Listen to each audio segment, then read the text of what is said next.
జగన్మోహన్ రెడ్డి మీద దాడి జరిగిన విషయం నాకు తెలియదండి. తెలియదు. అయితే వాస్తవంగా మేము జగన్మోహన్ రెడ్డి పార్టీ, కానీ ఈసారి మాత్రం మేము మారుతాను, టీడీపీలోకి వస్తాను. అది సార్ కారణం ఏంటి? కారణం అంటే మాకు ఒక్క పథకం కూడా రాలేదు. మా అమ్మాయి డిగ్రీ చదువుతుంది. ఆ డిగ్రీ చదివిన అమ్మాయి కూడా అమ్మఒడి పడలేదు. మా మిస్సెస్కి 48 yearsకి అవి వేశారు కదా, అవి కూడా మాకు లబ్ధి పొందలేదు. కానీ గతంలో ఒకటి ఉండేది, ఎవరైతే పిల్లలు కనుక ఎక్కడైతే వాళ్ళు చదువుతున్నారో ఆ స్కూల్కే వాళ్ళు గవర్నమెంట్ ఫీజు మొత్తం పంపించేది. మా పాప పడలేదు. ఎందుకని మా పాప పడలేదు. ఎవరికైనా ఇవ్వడం వల్ల చాలా ఇబ్బందులు ఎదుర్కొంటున్నారు కదా. అవును, ఇటువంటి ప్రాబ్లమ్స్ కూడా వస్తుంది. కొంతమంది అవును, అప్పుడైతే ప్రతి ఒక్కరికి కంపల్సరీగా ఇచ్చేసేవాడు. అవును కదా. అందుకని ఈసారి మాత్రం మేము పార్టీ మారాం, టీడీపీలోకి వచ్చేసాం. అంటే గతంలో ప్రతి ఒక్కళ్ళు జగన్మోహన్ రెడ్డి మంచి చేస్తారని చెప్పి ఉద్దేశం చెప్పిన ప్రతి ఒక్కరు జగన్మోహన్ రెడ్డి గారు మంచి చేస్తారనే ఉద్దేశంతో మేము మొదటి నుంచి టీడీపీ పార్టీ నుంచి వైఎస్ఆర్ పార్టీలోకి వెళ్ళాం. సార్కి ఒక అవకాశం ఇచ్చి చూద్దాము. ప్రతి ఒక్కరికి ఒక మనిషికి అవకాశం ఇవ్వకపోతే ఆ వ్యక్తి విషయం మనకు తెలియదు. అందుకని ఒక అవకాశం ఇచ్చాం. మావి ఇక్కడ 150 ఓట్లు ఉన్నాయి. మా ఫ్యామిలీవి 150 ఓట్లు వేయించా దగ్గరుండి. మా 150 ఓట్ల కూడాను మరి వాళ్ళు ముందుగా మేము టీడీపీలో ఉన్నామని ఇదో లేకపోతే ఏంటో తెలియదు, కానీ మా 150 ఓట్లు కూడా ఎవరూ లబ్ధి పొందలేదు. అందువల్ల ఈసారి మళ్ళీ టీడీపీలోకి వచ్చాం. ఈసారి టీడీపీని గెలిపిస్తాం కూడా పక్కాగా. గతంలో ఒక మాట అన్నారు ఉండనే నుంచో, గతంలో కూడా కోడికత్తి దాడి జరిగింది. బూటకాలండి, అవన్నీ బూటకాలు. నిన్న రాయి వేశారు కదా, నేను చూడలేదు ఆ విషయం.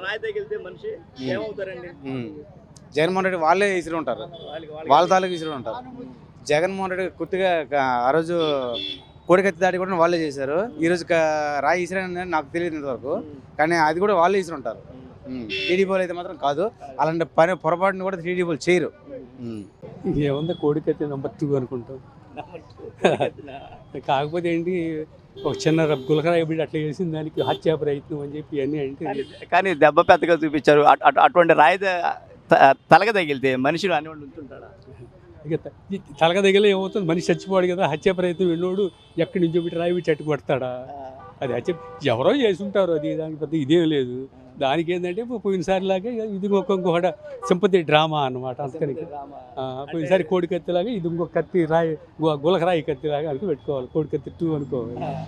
పంపాలనుకో అంత పెద్ద సెక్యూరిటీ, 250 మంది పక్కన జడ్ సెక్యూరిటీ, అంతమంది పోలీసులు. అసలు కరెంట్ తీయాల్సిన అవసరం ఉంది. మామూలుగానే కరెంట్ లేనప్పుడే వాళ్ళు వస్తున్నారంటే అది కరెంట్ బ్యాగ్ ఉంచుతారు.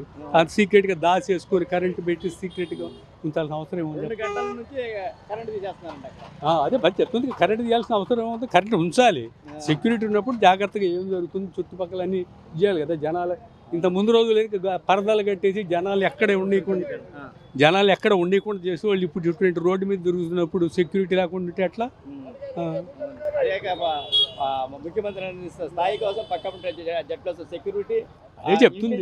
ఇంటెలిజెన్స్ మామూలు లోకల్ పోలీసులు అభిమానులు 4 మధ్య అదేను ఇప్పుడు ఉంది. ఆయన తిరుగుతున్నాడు అన్ని వైపు పోలీసులు, అన్ని వైపులు చాలా చూడాలి కదా ఏం జరుగుతుందో అని. మరి పక్కన ఒక మనిషి చెయ్యి ఇట్లా పడి వేస్తున్నాడు అంటే వాడిని పట్టుకోవాలి. పక్కనైనా చెప్తాడు కదా. దాని నాటకాలు అన్నిటికన్నా మించి అక్కడ కరెంటు పోవడం అనేది పెద్దదిగా ఉంది కదా. అక్కడ కరెంటు పోవడం అనేది అదే కరెంటు కావాలని పోగొట్టున్నాడు. క్లియర్ కనిపిస్తుంది కదా. అసలు సీఎం వస్తున్నాడు, ఇటువంటి వస్తున్నాయంటే కరెంటు అన్ని స్పెషల్ ఇవన్నీ పెడతారు, లైన్లన్నీ పెడతారు. అక్కడ దగ్గరలోనే ఒక దాదాపు ఒక 2 నిమిషాలు 3 నిమిషాలు ఒక 5 నిమిషాలు నడకలోనే ఎమ్మెల్సీ రుహుల్లా ఇల్లు కూడా ఉంది. అదే చెప్తుంది. అది ఎవరు ఉన్నారు కదా. అసలు రుహుల్లా సంగతి పక్కన అనవసరం. ఇక్కడ సీఎంగా ఉన్నప్పుడు ఆయన ఎక్కడ వెళ్తుంటే అన్ని కరెంటు అన్ని చెట్లు గిట్లు మొత్తాన్ని కొట్టేస్తున్నప్పుడు ఇప్పుడు అది ఆ జాగ్రత్తలు తీసుకోవాలి కదా. అటు ఇంకోటి ఏంటంటే అక్కడ రాయి బండి వెంటనే అక్కడ 10-15 నిమిషాలు సాక్షులు వాళ్ళు పేరుని నాని గిన్ని నాని హత్యా ప్రయత్నం అని చెప్పి ప్రాపగండా. అంటే అది ఎంత ఇది గులకరాళ్ళు పెట్టి అలా కొడితే హత్యా ప్రయత్నం అవుతుందా? అది మరి అసహ్యంగానో అది ఏ భావంగా చూస్తూ ఉంటే వాంతి అనిపిస్తూ ఉంది.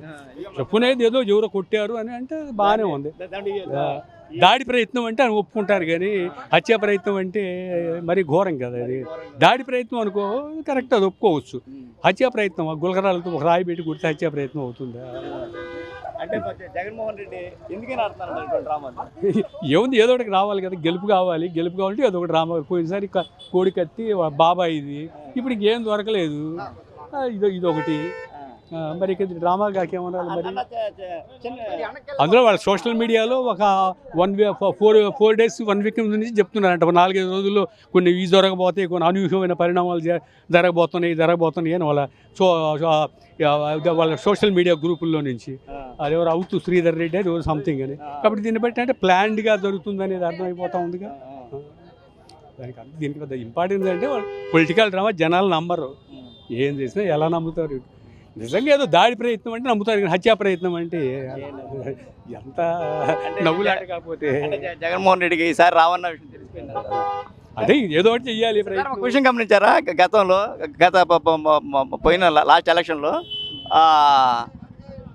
జగన్మోహన్ రెడ్డి వాళ్ళ బాబాయ్ హత్య, ఏది వివేకానంద రెడ్డి హత్య అని జరిగింది. ఇప్పుడు వివేకానంద హై స్కూల్ నుంచి జరిగింది. వివేకానందకి ఈయనకి మంచి ఇది ఉందంటారా? దానికి దీనికి అంటారా? దానికి దీనికి ఏదో ఒకటి మరి ఉందంటే జనాలు ప్రతి విషయాన్ని అనుమానించాల్సి వస్తుంది. ఎందుకంటే ఇప్పుడు జరిగిన పరిస్థితులను వెనకాల దృష్టిలో పెట్టుకుంటే గతంలో సిచ్యువేషన్ చూసి ఇప్పుడు చూస్తే ప్రతిదీ అనుమానంగా నిజంగా అనుమానిస్తారు.